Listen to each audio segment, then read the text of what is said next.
Olá! Iniciaremos hoje a primeira aula de uma série de 5 para os amantes das lentes que registram fatos, histórias, emoções e ações.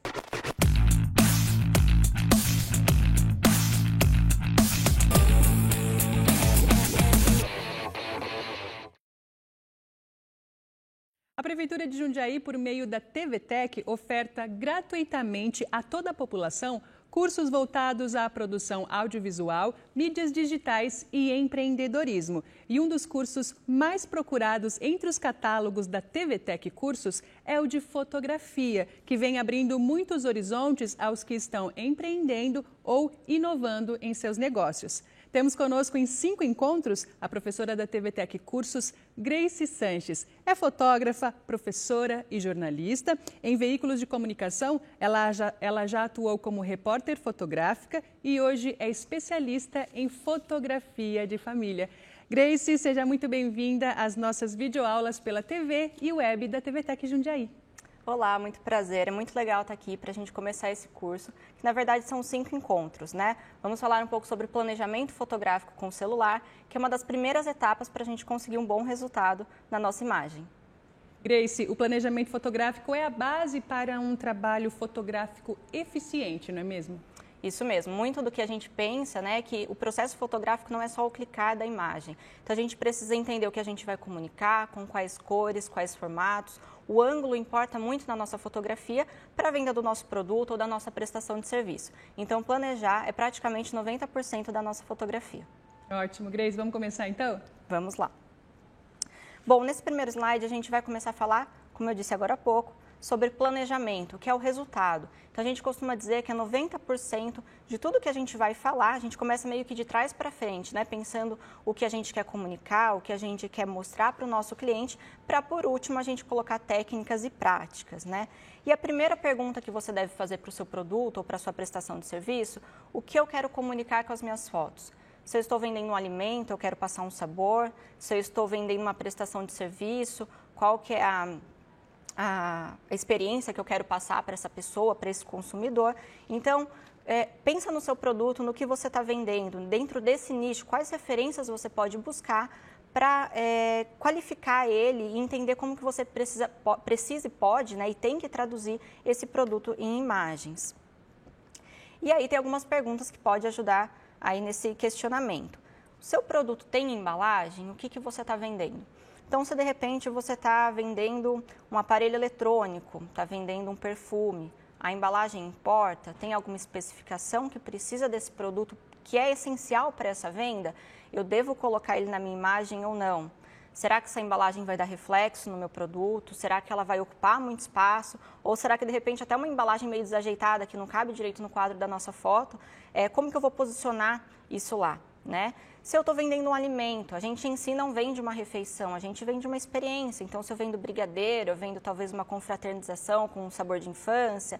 Se eu vendo um almoço em família, ou aquele bolo com gosto de bolo de vó, né? Aquela tarde mais aconchegante, quais são os elementos que eu vou colocar nessa foto? Então, pensa de forma bem específica, se você está vendendo um alimento, qual que é a sensação, qual que é a experiência que você quer passar. Nisso você vai ter que agregar ângulos, cores e texturas também, tá?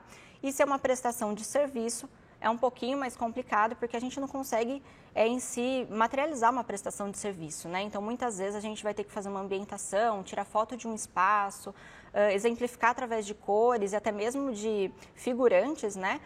Qual que é essa prestação de serviço, ou até mesmo como que esse serviço é prestado. Vou dar um exemplo para vocês. Contratei alguém para fazer uma parte elétrica na minha casa. Vamos supor que você vende esse marido de aluguel, por exemplo, ou um eletricista. Qual que é a sua prestação de serviço? Será que lá onde você vai trabalhar, você vai deixar todo esse material organizado? Como que você vai chegar nesse ambiente? O processo demora muito ou não? Como que você deixa o ambiente, né, depois que você sai? Como que você vai exemplificar tudo isso numa fotografia? Então, talvez na hora de organizar os materiais, as ferramentas, tirar essa foto, você vai estar uniformizado ou não, né? Então, a prestação de serviço como é muito difícil a gente materializar, a gente tem que pensar nos elementos que compõem a cena, que compõem a ação em si. Então, são os materiais, o uniforme, o ângulo que vai ser fotografado, para você mostrar que é um ambiente organizado, que você deixa tudo em ordem quando você sai. Então, essa primeira etapa é um pouco que eu costumo dizer que só quem faz, né, quem vende é que sabe o que está vendendo, sabe a alma do negócio, né? O que você está querendo dizer, querendo vender em si. Então, não é uma pergunta que outras pessoas vão fazer. É o dono do negócio que tem que pensar o que ele está vendendo. Porque pode pensar com muito carinho, às vezes você não vai estar vendendo o produto em si. E muitas vezes uma experiência, um sabor ou uma comodidade. Grace, como saber, você vai falar de ambientação agora, né? E eu já quero deixar a pergunta aqui no ar. Quando eu devo usar um fundo branco ou ambientação? Legal, isso é muito importante, Priscila. Eu vou entrar nesse assunto justamente agora. Os produtos embalados, que são aqueles que a gente conhece, produto de mercado, então uma bolacha, um iogurte, um acessório de celular, um acessório de carro, geralmente essas embalagens vêm com muitas especificações e que é essencial para a venda. Então, nesse momento é legal a gente colocar esse produto, né, com essa embalagem em um fundo que seja neutro, porque se a gente colocar em uma ambientação, por exemplo, se eu colocar a caixa da peça do carro, perto do carro, perto das ferramentas, perto do mecânico, tem uma poluição visual muito grande. E a informação que está na caixa é essencial para a venda. Então, esses produtos embalados, a gente dá preferência para colocar no fundo infinito branco, para ficar mais limpo e para ter uma maior possibilidade de usar eles em panfleto, em site, outros materiais, principalmente para o recorte da embalagem. Já os alimentos, vestuários e acessórios, a gente muitas vezes não está vendendo o produto em si, e sim a experiência, né? Então, se a gente vai vender um bolo, é legal que a gente tire da embalagem, porque essa embalagem também vai acabar dando reflexo, e cortar o bolo para mostrar essa textura do bolo. Então, aí já é um produto que vale muito a pena a gente ambientar. Então, montar uma boa mesa, colocar toalha, colocar um acompanhamento, um café, o que mais que tem, né, para eu fazer nessa refeição, que muitas vezes acaba até linkando com o produto e você acaba fazendo mais do que uma venda, né?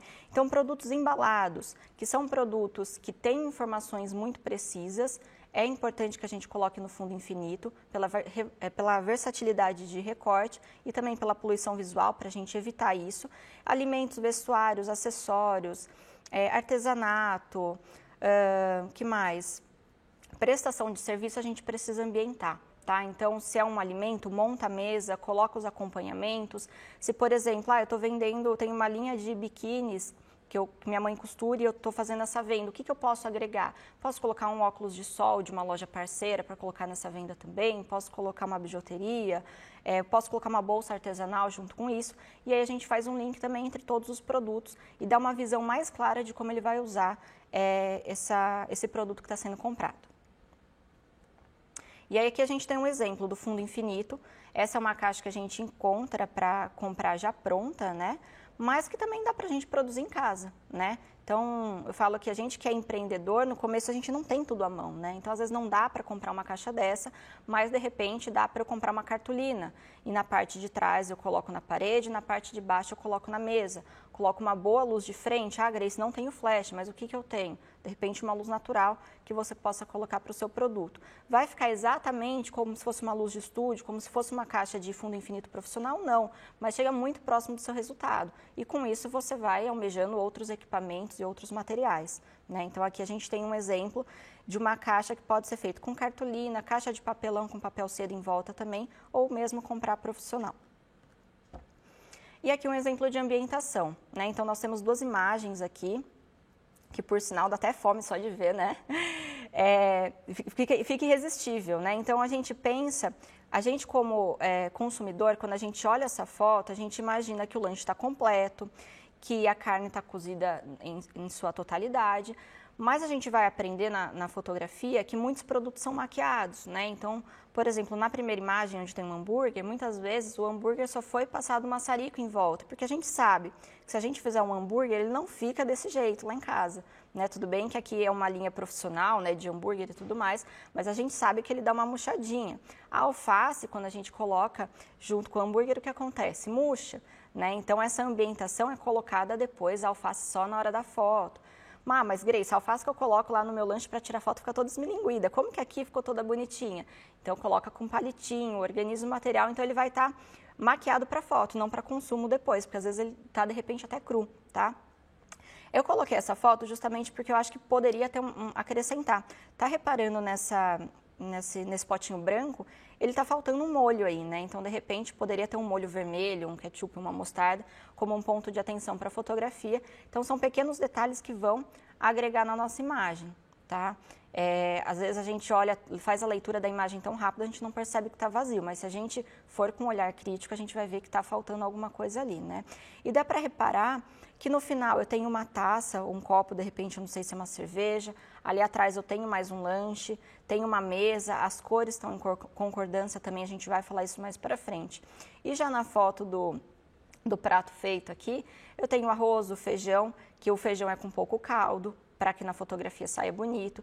Então, você tem que estudar o seu produto, ver qual que é o melhor formato para ele ser fotografado. Porque, por exemplo, se você vende sorvete, você não pode colocar o sorvete direto no estúdio, porque ele vai derreter, né? Então, existem receitas que você faz com outros materiais para representar o sorvete. No feijão, a mesma coisa. Se a gente colocasse mais caldo do que grão, a fotografia não ia ficar bonita, não ia ficar apetitosa. Então, estudar o produto que você vai estar colocando para foto. Mas como? Referências, né? Procura referências de outras redes, de outros produtos parecidos, né?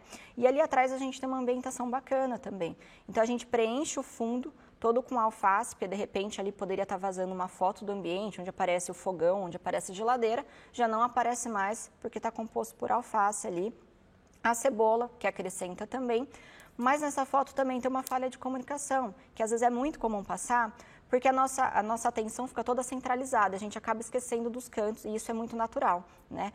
O feijão que está no prato é o feijão carioca e o feijão que está no refratário atrás é o feijão preto, né? Então, são dois tipos de feijões na mesma imagem, mas que poderia ser ao contrário, né? Ou o feijão preto no prato ou o carioca lá, para ter a mesma concordância.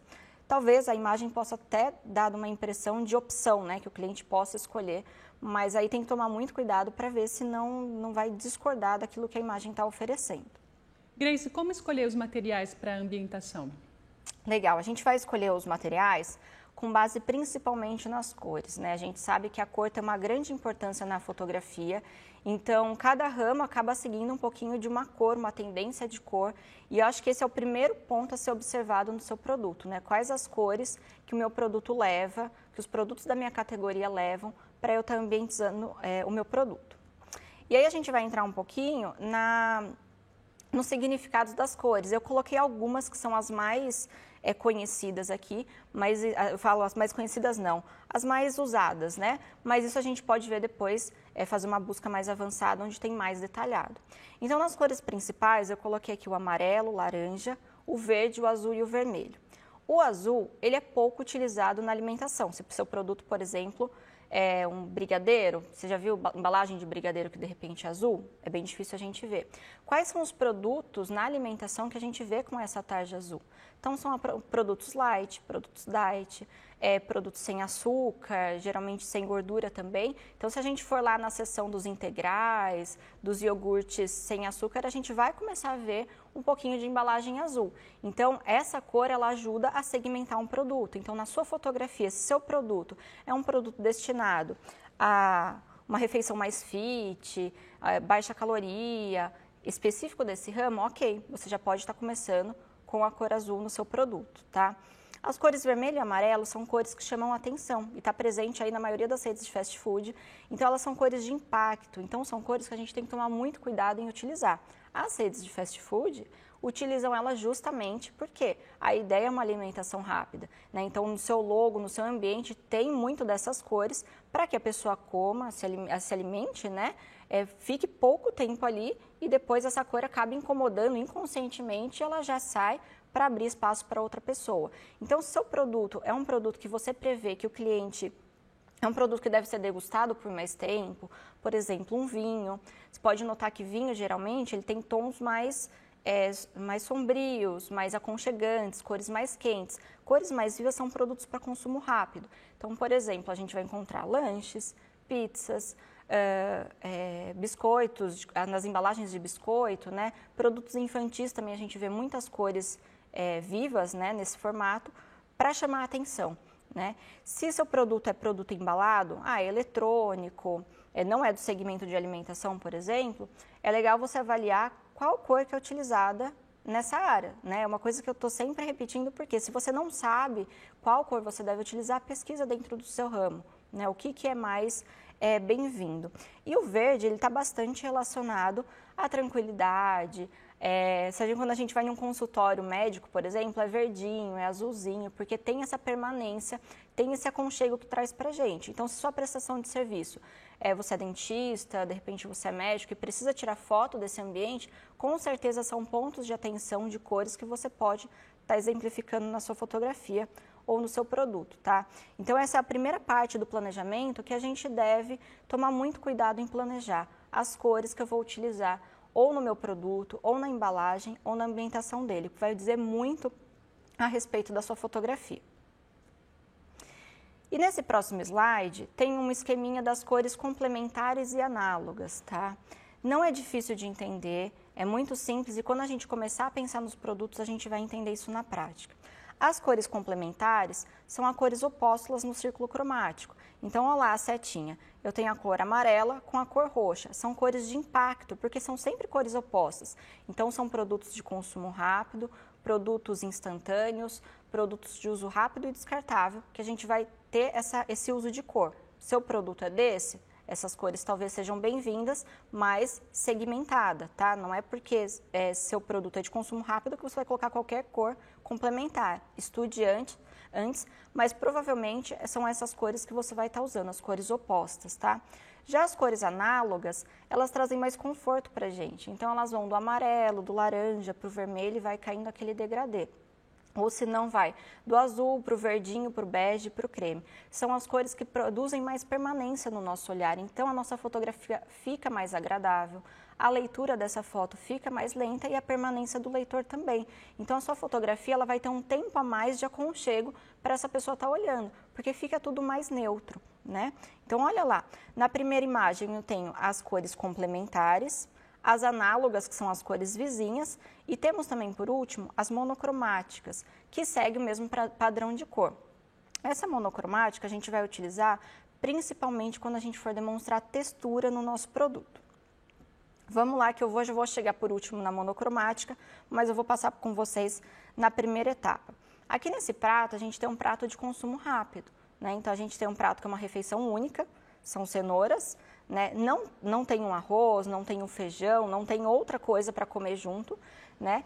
E qual cor que foi utilizada nesse prato? Então, eu tenho o laranja, já próprio do alimento, e a cor complementar dele, que acaba sendo o azul, né? Tem uma base neutra para ele, isso é bastante interessante na ambientação. Então, sempre uma base neutra, branco, amadeirado, o creme, o neutro, para que não interfira no seu produto em si, tá? Mas você pode trabalhar com ele aí nesse degradê de cores também, tá? Mas lembrando que aqui a ideia é uma composição complementar, uma refeição rápida, uma porção pequena, né? A foto aí de cima ela até parece um pouquinho maior, mas é uma porção pequena.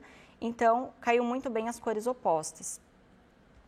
Já na composição análoga, que são as cores vizinhas, aquelas que produzem mais permanência, que tem o degradê de cores, a gente vê uma refeição aí até mais apetitosa, né? Então, a gente tem uma toalha laranja e vermelha, os recipientes que foram utilizados também estão nesse degradê de cores, a gente já tem um pão acompanhando, então talvez pode me dizer que é uma entrada ou que pode ser uma refeição mais tranquila, onde você vai pegar um pouco do acompanhamento, comer com pão, vai dando sequência.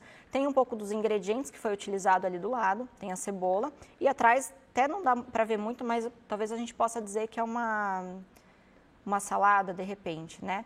Mas é uma foto que já traz mais aconchego, de repente parece aquele almoço de domingo, que a gente vai ficar um pouco mais de tempo à mesa e que produz uma sensação melhor para o nosso produto. Então já traduz melhor aquilo que você está vendendo, tá? Então aqui, além de cores, a gente já tem um pouco de uso de textura também, que a gente vai falar mais à frente. Então eu tenho textura de tecido, textura da palha, do próprio alimento também, com as cores vizinhas, que são as análogas. Já a composição monocromática, a gente vai enfatizar a textura, né? Então, por exemplo, se você vende brigadeiro, A gente sabe que brigadeiros são sempre redondinhos, a gente sabe mais ou menos o tamanho do brigadeiro de festa, do brigadeiro de balcão, né, que às vezes são aqueles maiores. Mas o que vai mudar o formato do brigadeiro? A textura dele. Alguns vão ser com cobertura de chocolate belga, outro granulado colorido, outro vai ser com miçanguinha. Então, a sua venda em cima do brigadeiro em si, todo mundo sabe o que é, mas qual é a textura que você está vendendo? Então, geralmente, nas fotos de textura, como essa, onde a gente tem bastante folhas, né? Então, a gente tem o brócolis, a gente tem a alface, tem vagem, tem couve, a gente quer dar atenção à textura, então a gente trabalha com uma cor só. Por quê? Se a gente for trabalhar com várias cores, a gente perde atenção. Então, a gente começa a olhar para o ponto que está vermelho, para o ponto que está laranja, para o ponto que está amarelo, e a gente começa a reparar no produto em si e não na textura. Então, a textura, nesse momento, é bacana que a gente trabalhe na mesma cor para deixar tudo mais... Essa questão da visualização de como que é cada textura mais ampla, tá? Mais visível. Então, se você vende textura, dê prioridade. Se no seu produto, né, uma carga principal da sua fotografia é a venda de textura, é bacana que você trabalhe no monocromático, tá? Para não atrapalhar a visão e dar mais atenção para a fotografia. Grace, tem algum lugar que o aluno que está assistindo o nosso curso aqui possa consultar o significado de cada cor? Tem sim, na internet a gente vai achar como o círculo cromático das cores, né? Então você vai encontrar uma infinidade de todos os degradês de cores, a forma de aplicar, se colocar ainda como uma busca, né? Como utilizar as cores dentro do produto, dentro da fotografia, essa explicação vai ser bem mais ampla e você pode estar procurando a respeito do seu nicho, do seu produto. Obrigada. Vamos seguir então, né? Bom, vamos lá. Nesse próximo slide, a gente vai falar de outro ponto muito interessante. Interessante não, eu diria que até principal, né? Quando a gente fala de fotografia, fotografia é luz. Então, a gente precisa pensar qual que é a luz que a gente vai trabalhar no nosso produto. Se é uma luz externa, se é uma luz natural, se é uma luz com flash, se é legal usar ou não, tá? Eu sei que muitas vezes a gente não tem estrutura de um estúdio, a gente não tem estrutura de levar nosso produto até algum local, a gente vai fazer a foto aonde? Em casa, muitas vezes, né? Então, eu coloco 3 dicas aí para vocês do que pode ser feito e do que não pode, tá? Qual o melhor local ou o melhor horário, qual é a melhor luz do meu ambiente? A sua casa, o seu negócio, você tem domínio melhor do que ninguém. Então, você sabe onde tem a melhor luz, qual horário que é, se é de manhã, se é à tarde, qual ambiente é mais iluminado, se de repente tem uma janela que entra um pouco mais de luz ou não, é essa que você vai utilizar para fazer fotografia. Mesmo se você não tiver uma luz externa, a gente vai falar um pouquinho mais da luz natural adiante, que ela é uma das principais aliadas aí para a gente ter uma foto com bastante qualidade, quando a gente não tem muito recurso, tá? Segundo, nunca usar o flash do celular. Pode fazer um teste, coloca aí no automático o seu celular, coloca para fotografar e você vai notar que o flash ele vai estourar, ele vai dar aquela sombradura no seu produto. Muitas vezes ele vai tirar a informação do seu produto, vai acabar atrapalhando até mesmo na visualização dessa imagem, tá? Então, dica de ouro, desativa o flash do celular, então desse jeito não vale fotografar no modo automático por enquanto, tá? E aproveitar a luz natural. Grace, mas a luz natural é a luz do meu quintal, o sol do meio-dia? Não. Se de repente no seu quintal for a melhor luz, por que não levar o produto lá, mas não no sol do meio-dia? Num ambiente que tem uma cobertura, mas que tem uma boa incidência de luz. E o seu produto virado de frente para essa fonte de luz. Cuidado para não ficar à frente e você acabar tampando também. A gente vai falar também um pouquinho sobre composição, tá? Eu acho que depois que a gente define o melhor local para a luz do nosso produto, faça alguns testes antes. A gente ainda está no planejamento, né? Então, planejar até mesmo qual horário que você vai fazer essa foto, se você for usar luz natural, é essencial, tá? Porque senão vai gerar sombra, vai ficar uma foto mais apagada. E como os celulares hoje têm uma grande qualidade, né? Mas se ainda assim, às vezes, não atingir a luminosidade necessária, se você tiver domínio desse horário, desse ambiente, você vai conseguir um bom resultado sim. Então, aí a gente vai caminhando para a composição, tá? Para quem já viu um pouquinho de fotografia, a regra dos terços é uma regra básica, tá? Ela vai dividir a nossa fotografia em 3 linhas horizontais e 3 linhas verticais. Lembrando que toda regra ela existe, ela pode ser usada e ela pode ser quebrada também. Ah, Grace, eu vou fotografar as 30 fotos do meu produto, todas em regra dos terços? Não, talvez você use uma ou outra e vocês vão entender um porquê disso.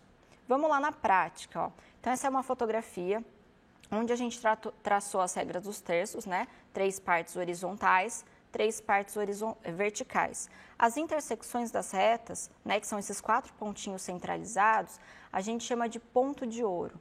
A gente cresce aprendendo que o principal de uma foto, ou quando a gente vai desenhar na sulfite, fica no meio, né? Mas com a fotografia, com essa regra, a gente aprende que o principal fica nas extremidades, principalmente na extremidade da direita, ou seja, no quadrante da direita aqui da nossa fotografia. Isso porque, da mesma forma que a gente lê um texto, a gente lê uma imagem. A gente lê uma imagem da esquerda para a direita, desce, esquerda, direita. Então, é como se a gente fizesse uma leitura em Z. E essa leitura em Z, ela fica muito mais completa quando o nosso produto está localizado no ponto da direita, porque garante que o nosso olhar vá até o final da foto e volte. Se eu colocar o meu produto principal no quadrante da esquerda, a hora que meu olhar passar, ele já vai se contentar com a imagem lá. E se tiver mais alguma informação importante no quadrante da direita, meu olho nem vai chegar muito perto de fazer aquela leitura. Ah, mas eu não percebo quando faço essa leitura da fotografia. De fato, é muito automático a gente fazer essa leitura, mas na prática faz muita diferença.